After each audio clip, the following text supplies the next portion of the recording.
जहाँ पे अस्थि कलश है, जहाँ पर बाबा साहब की ऐतिहासिक चीज़ें हैं, उससे छेड़छाड़ हमको मंजूर नहीं। देखिए, जहाँ बाबा साहब के अम्बेडकर की आस्था का विषय है, वहाँ पे 100 करोड़, 500 करोड़, 1000 करोड़ कोई मायने नहीं रखता है। और जो षड्यंत्रकारी हैं, उनका षड्यंत्र। नमस्कार, आप देख रहे हैं द बुद्धिस्ट टाइम्स टीवी की विशेष रिपोर्ट। मैं धीरेन्द्र। इस वक्त हमारी मौजूदगी उत्तर प्रदेश की राजधानी लखनऊ में है। Republican party of India Athawale के प्रदेश कार्यालय में इस वक्त हम मौजूद हैं और हमारे साथ में इस वक्त मौजूद हैं प्रदेश अध्यक्ष पवन भाई गुप्ता जी।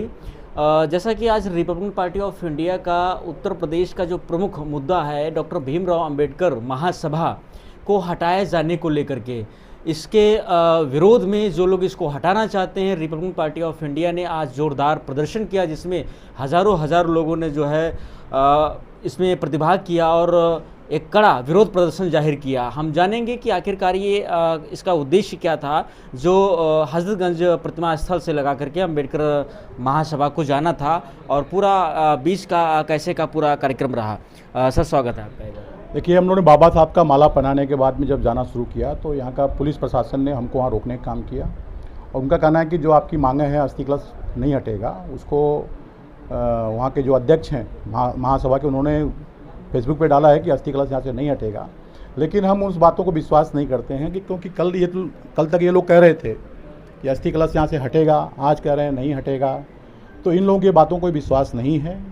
मैं माननीय मुख्यमंत्री जी से ये मांग करता हूँ कि ये करोड़ों अम्बेडकरवादियों की आस्था का विषय है, और ये अस्थि कलश 1991 में डॉक्टर सविताताई अम्बेडकर, जो बाबा साहब की पत्नी थी, उन्होंने इसका स्थापना किया था यहाँ पर।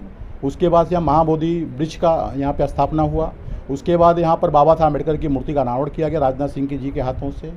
तो ये बहुत ही ऐतिहासिक जगह है और एक करोड़ों अम्बेडकरवादियों के आस्था का विषय है। और आज तक पूरे देश में, विदेशों में भी जहाँ जहाँ बाबा साहब रहे हैं, बाबा साहब पढ़े हैं, बाबा साहब निवास किया है, बाबा साहब की स्मारक जहाँ भी है, बाबा साहब ने कुछ भी काम किया, वहाँ सरकार ने, चाहे कोई भी सरकार हो, उन्होंने उसको वहाँ स्मारक बनाने का काम किया है। खुद माननीय प्रधानमंत्री जी ने विदेशों में वो जगह खरीद करके वहाँ पे स्मारक घोषित किया है। महाराष्ट्र में इंदू मिल जैसी जगह, जो 3500 4000 करोड़ की जगह थी, उसको खरीद करके वहाँ पे बड़ा स्मारक बन रहा है। तो जहाँ पे बाबा साहब की ऐतिहासिक चीज़ें हैं, उसको न हटाते हुए आपको नया स्मारक बनाने का, तो हमारा कोई उसमें रोक नहीं है, आप नया स्मारक बनाइए। लेकिन जहाँ पे अस्थि कलश है, जहाँ पर बाबा साहब की ऐतिहासिक चीज़ें हैं, उससे छेड़छाड़ हमको मंजूर नहीं है। नहीं, वो उनका तो कहना है कि मैं जो है पहले 45 था, अभी 100 करोड़ में जो है बहुत ही भव्य और सुंदर और सुरक्षित स्थान दे रहे हैं ना ऐशबाग में, वो जो शौचालय के बगल में है। देखिए, जहाँ बाबा साहब के अम्बेडकर की आस्था का विषय है, वहाँ पे 100 करोड़, 500 करोड़, 1000 करोड़ कोई मायने नहीं रखता है। करोड़ों जनता अगर 1-1 रुपया देगी तो कई हज़ार करोड़ रुपया खड़ा हो जाएगा। तो ये बाबा साहब के अस्थि जो वहाँ पर है, ये हम लोग के आस्था का विषय, राजनीति का विषय नहीं, आस्था का विषय है। मैं माननीय मुख्यमंत्री से ये कहना चाहूँगा कि आप सभी जातियों का, सभी धर्मों का, सभी समाज का सम्मान करते हैं, आप लोगों की आस्था पे बात करते हैं। आपने राम मंदिर का निर्माण करवाया, आपने गुरु गोरखनाथ की समाधि का निर्माण करवाया, आपने जो है अभी और सब मंदिरों का पूर्ण निर्माण करवा रहे हैं, क्योंकि वो आस्था का विषय है। उसी तरह से बाबा साहब अम्बेडकर का जहाँ अस्थि कलश है, वो हमें अम्बेडकरवादियों का, सभी लोगों का, जो भारतवासी हैं, उनके आस्था का विषय है। उससे खिलवाड़ नहीं होना चाहिए। ये आपकी नैतिक जिम्मेदारी बनती है, और आप किसी के बहकावे में न आते हुए आप इस पर खुद निर्णय करें और इस स्मारक को सुरक्षित करने का काम करें। इसकी घोषणा आप खुद करें। इससे एक जनता में मैसेज भी जाएगा कि आपने बाबा साहब का सम्मान किया है, और जो षड्यंत्रकारी हैं, उनका षड्यंत्र विफल हो जाएगा। पूरे प्रदेश नहीं, पूरे देश में लगातार जो है डॉक्टर अंबेडकर महासभा और बाबा साहब की अस्थियों को लेकर के आक्रोश बढ़ता हुआ जा रहा है। और ऐसे में जो है अभी एक पोस्ट सामने आया है, जिसमें ये बताया गया है कि जो है डॉक्टर अंबेडकर महासभा और बाबा साहब की अस्थियां यथास्थित वहां पर रहेंगी। अब सवाल ये है कि जब ये ऐलान किया गया था उत्तर प्रदेश के मुख्यमंत्री योगी आदित्यनाथ के ठीक मंच पर, उसी मंच पर जहां पर सीएम बैठे हुए थे, एक पोस्ट के माध्यम से क्या आप लोग मान जाएंगे? क्या आंदोलन रोक देंगे? क्या आक्रोश खत्म कर देंगे? हम उनकी बातों का विश्वास नहीं करते हैं, क्योंकि वो लोग कर रहे थे हम हटाएंगे, आज कह रहे हैं नहीं हटाएंगे, तो हम उनकी बातों का विश्वास नहीं करते हैं। Republican party of India Athawale साहब के आदेशानुसार ये आंदोलन ख़त्म नहीं होगा। आज हमने ये शुरुआत किया यहाँ पर, अब हर जनपद में आंदोलन हमारा होगा।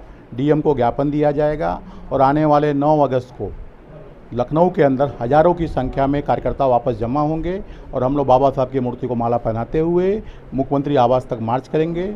मैं माननीय मुख्यमंत्री से इतना निवेदन जरूर करना चाहूँगा कि आप जो है इसको स्वतः संज्ञान लेते हुए बाबा साहब अम्बेडकर महासभा को और उनकी अस्थियों को संरक्षित करने का काम करें, जिससे अम्बेडकर जनता में एक मैसेज आए। आपको ये लोग विलेन बनाने का काम कर रहे हैं आम जनता के बीच में, उससे आपकी छवि धूमिल होगी। इनके बहकावे में न आते हुए आप खुद संज्ञान लेते हुए निर्णय लें। पूरा प्लान जो है आपका जो है अम्बेडकर महासभा तक जाने का था। एक तरफ जो है आप सरकार में भी हैं, केंद्र सरकार में भी हैं, और दूसरी तरफ जो है आपको जो है इधर हजरतगंज से जो है आपको सीधा रोक दिया गया, अम्बेडकर महासभा नहीं जाने दिया गया। कैसे देखते हैं सरकार में होते हुए भी जब ऐसा एक्शन लिया जाता है और विपक्ष के साथ में क्या हो सकता है? देखिए, प्रशासन ने रोका इसलिए कि जो मांग हम लोग कर रहे हैं, उन्होंने कहा फेसबुक पे आपका मांग का मंजूर हो गया है, लेकिन हम लोग बात विश्वास नहीं कर रहे हैं। उन्होंने आज रिक्वेस्ट किया, अब उन्होंने बातों का ये किया कि भाई एक बार मुख्यमंत्री जी से आप लोग मिल करके बात रखिए। ऊपर से भी निर्णय आया हुआ है कि इस चीज़ को हम लोग नहीं हटाएंगे, ऐसा उन्होंने कहा प्रशासन ने। कुछ लिखित तो नहीं मिला है, लेकिन हम लोग अभी मुख्यमंत्री जी से समय मांगे हैं मिलने के लिए। हमारा शिष्टमंडल जाएगा, राज्यपाल से हमने समय मांगा है। राज्यपाल जी के यहाँ से फ़ोन भी आया था कि माननीय राज्यपाल महोदया इस समय बाहर हैं, तो कोई समय देंगे वो हमको, माननीय मुख्यमंत्री जी समय देंगे, हम लोग मिल के अपनी बात को रखेंगे। अगर उससे छेड़छाड़ होती है, रिपब्लिकन पार्टी ऑफ इंडिया के कार्यकर्ता पीछे नहीं हटेंगे, पवन भाई गुप्ता पीछे नहीं हटेंगे, और जब समाधि जो अस्थि से खिलवाड़ करेगा उसका नेस्ता नबूद करने का काम किया जाएगा, चाहे वो सरकार में हो या विरोधी पक्ष में हो। हमको उससे कोई फ़र्क नहीं पड़ता। हम लोगों से, हम लोग बाबा साहब के अनुयायी हैं, और जहाँ बाबा साहब के आस्था का विषय है उसके लिए हम कुर्सी को भी लात मारने को तैयार हैं। नहीं, क्या बाबा साहब अम्बेडकर का जो स्मारक बनाया गया है नया, वो आप लोग उसे स्वीकार नहीं करते? नहीं, स्वीकार देखिए बात नहीं, जहाँ पे जो बना रहे हैं आप अच्छी बात है ना, हम उसका स्वागत करते हैं, लेकिन जो चीज़ ऐतिहासिक है उससे आप खिलवाड़ नहीं कर सकते। हमारा ये विरोध है इस चीज़ों का, और ये विरोध हम कायम रखें। बाबा साहब की अस्थि को हम हटने नहीं देंगे, चाहे उसके लिए हम लोग का खून अगर रास्ते पे बहे तो भी हम लोग उसके लिए तैयार हैं।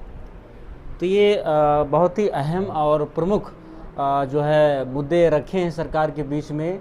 आज बहुत बड़ा जो है प्रोटेस्ट किया गया हजरतगंज चौराहे पर, जहां पर डॉक्टर भीमराव अंबेडकर महासभा को यथास्थित बनाए रखने, डॉक्टर बाबा साहब अम्बेडकर जी की अस्थियों को यथास्थित बनाए रखने के लिए ये बड़ी मांग जो है आरपीआई के द्वारा जो है उठाई गई है। अब देखना बड़ा दिलचस्प होगा क्या उत्तर प्रदेश सरकार इस पूरे मामले पर लिखित में ऐलान करती है या मंच से ऐलान करती है या नहीं। फिलहाल आज के लिए बस इतना ही। देखते रहिए बुद्धिस्ट टाइम्स टीवी। नमस्कार, धन्यवाद।